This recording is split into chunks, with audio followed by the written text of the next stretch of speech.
Assalamualaikum warahmatullahi wabarakatuh. Pada video ini kita akan coba login sebagai operator sekolah. Ya, kita lihat kira-kira ada apa saja di akun operator sekolah. Yang pertama, kita buka Google Chrome-nya, kemudian kita ketik alamatnya, yaitu sekolah.ppdb.distrik.jabar.prof.go.id.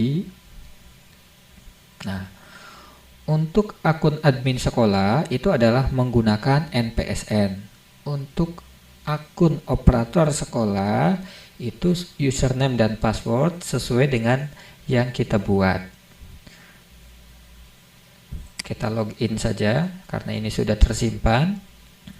Nah, berbeda menunya dengan akun admin sekolah dan akun operator sekolah. Untuk akun operator itu ada menu biodata dan rapot, kemudian persyaratan, kemudian rekap kelulusan, dan akun pendaftar.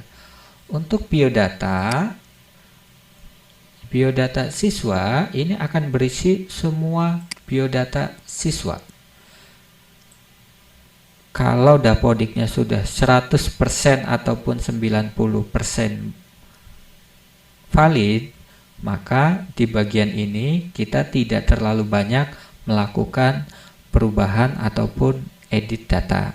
Tapi tidak ada salahnya untuk dicek terlebih dahulu, memastikan seperti apa kondisi terakhir data siswa.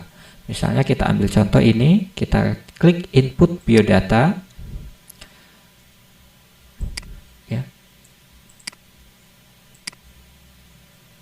Di sini kita pastikan pertama adalah alamatnya, kemudian titik koordinat terutama, apalagi yang nanti akan dibutuhkan untuk jalur zonasi. Kalau memang semuanya sudah tidak ada perubahan, kita lewat saja, tapi kalau misalnya ada perubahan, kita klik tombol simpan. Anda yakin data yang diinput sudah benar? Oke. Yang kedua adalah rapot. Nah, untuk rapot di sini, ini kalau kita mau melakukan input rapot satu orang, ya, atau per user, per siswa kita input satu-satu, maka kita inputnya dari sini. Input nilai. Nah, nanti kita isikan satu-satu dari sini. PAI misalnya nilainya berapa, 78, semester 2-nya berapa, semester 3 berapa, semester 4 berapa, semester 5 terus sampai ke bawah.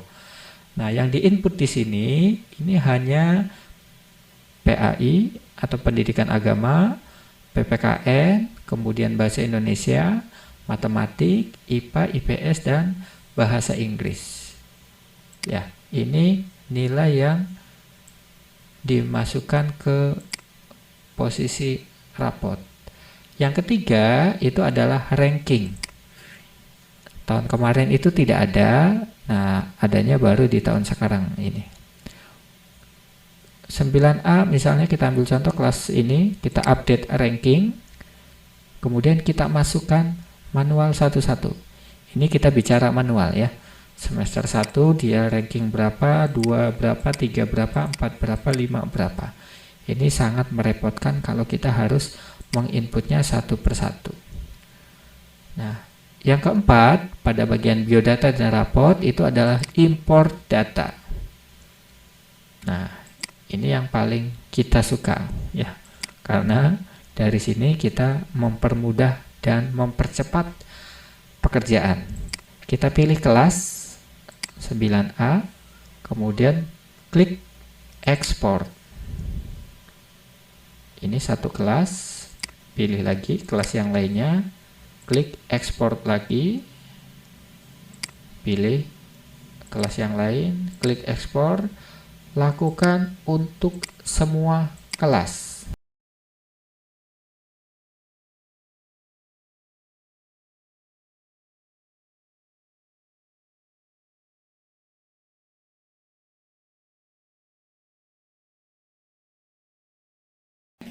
Kalau sudah, kita coba lihat ya, isinya seperti apa. Kita klik atau buka salah satu kelas.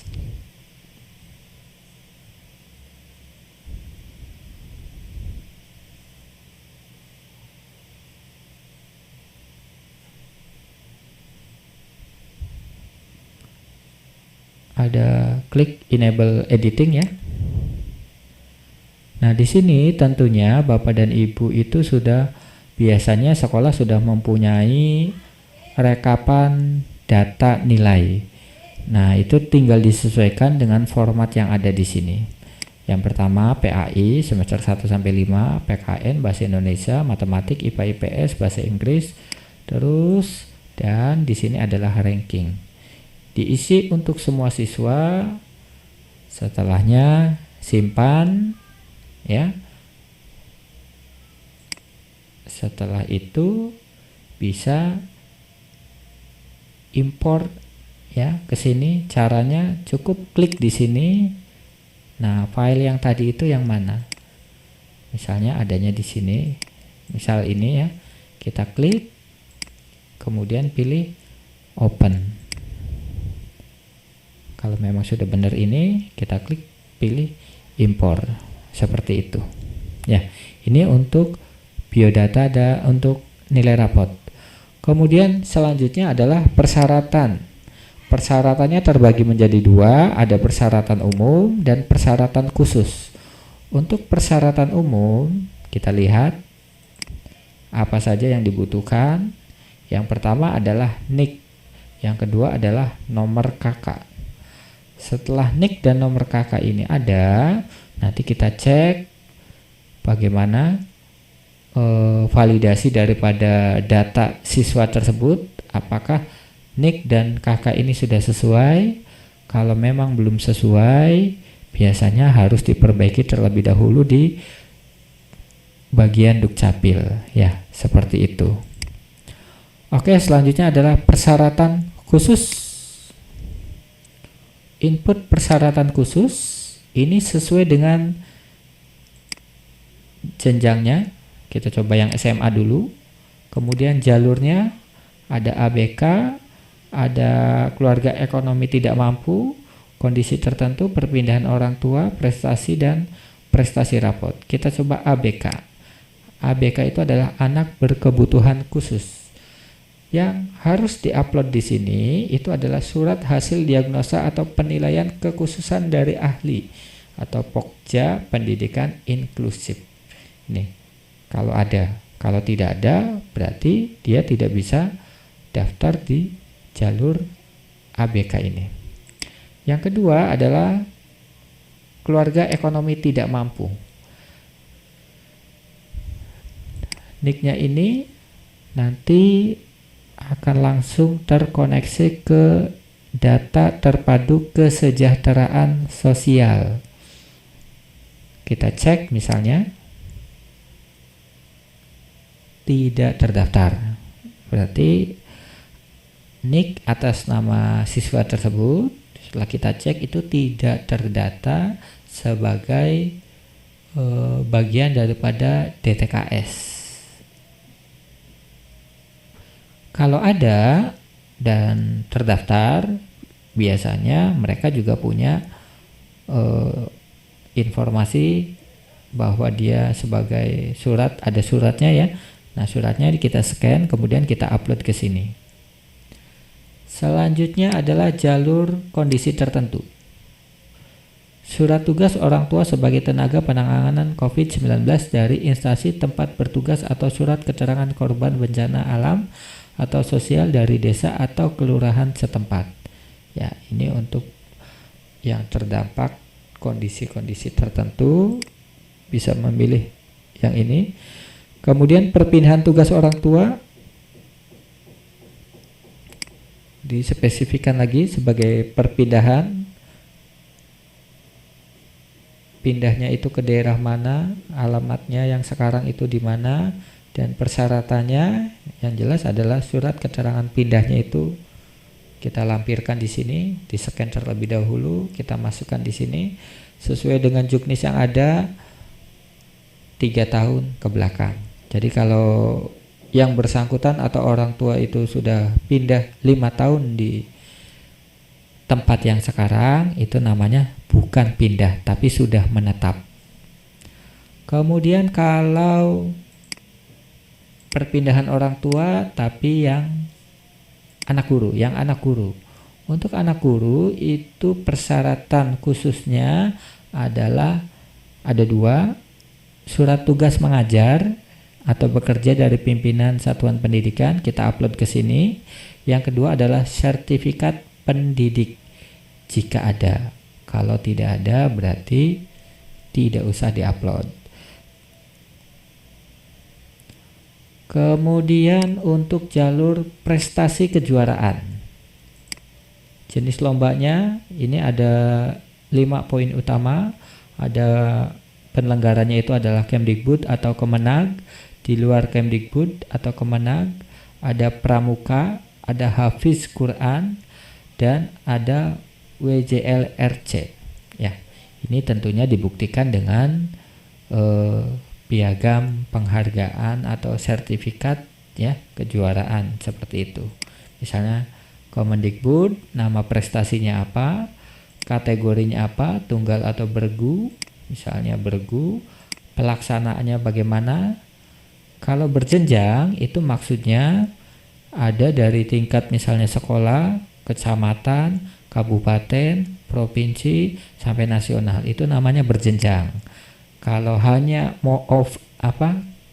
kalau hanya event-event tertentu, misalnya dilakukan 1 tahun sekali, tidak ada jenjangnya, bisa atau kita pilih tidak berjenjang. Tingkatnya apa, peringkat keberapa, kemudian kita upload sertifikatnya. Foto saat mengikuti kegiatan kita uploadkan juga di sini.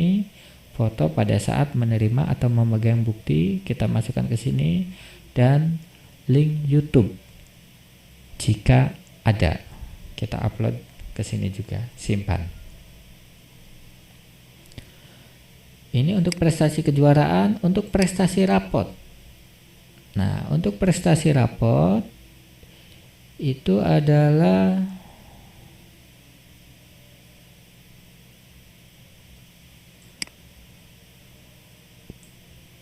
selanjutnya adalah prestasi rapot. Untuk prestasi rapot untuk tahun sekarang, selain nilai rapot yang diperhitungkan ya, itu juga ranking ada poin tersendiri ya.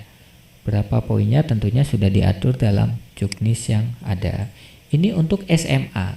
Kemudian untuk SMK. Untuk SMK yang pertama ABK, anak berkebutuhan khusus, sama dengan yang SMA.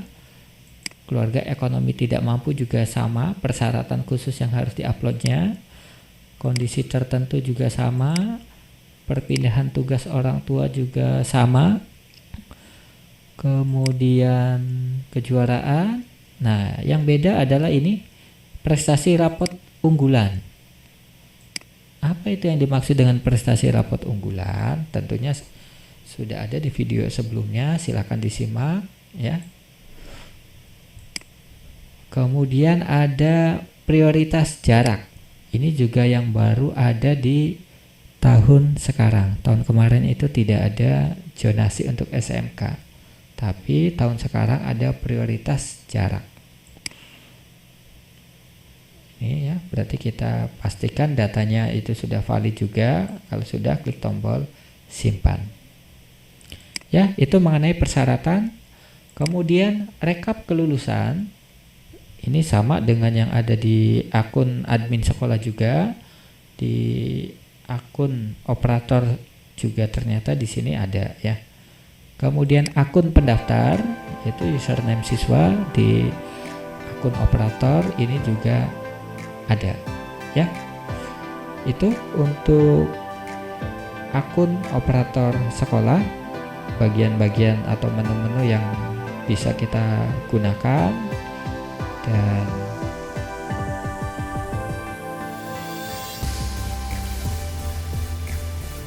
oke, itu saja mengenai akun operator sekolah. Mohon maaf jika masih banyak kekurangan. Jika ada yang masih bingung, bisa didiskusikan di kolom komentar. Terima kasih. Wabillahi taufiq wal hidayah. Wassalamualaikum warahmatullahi wabarakatuh.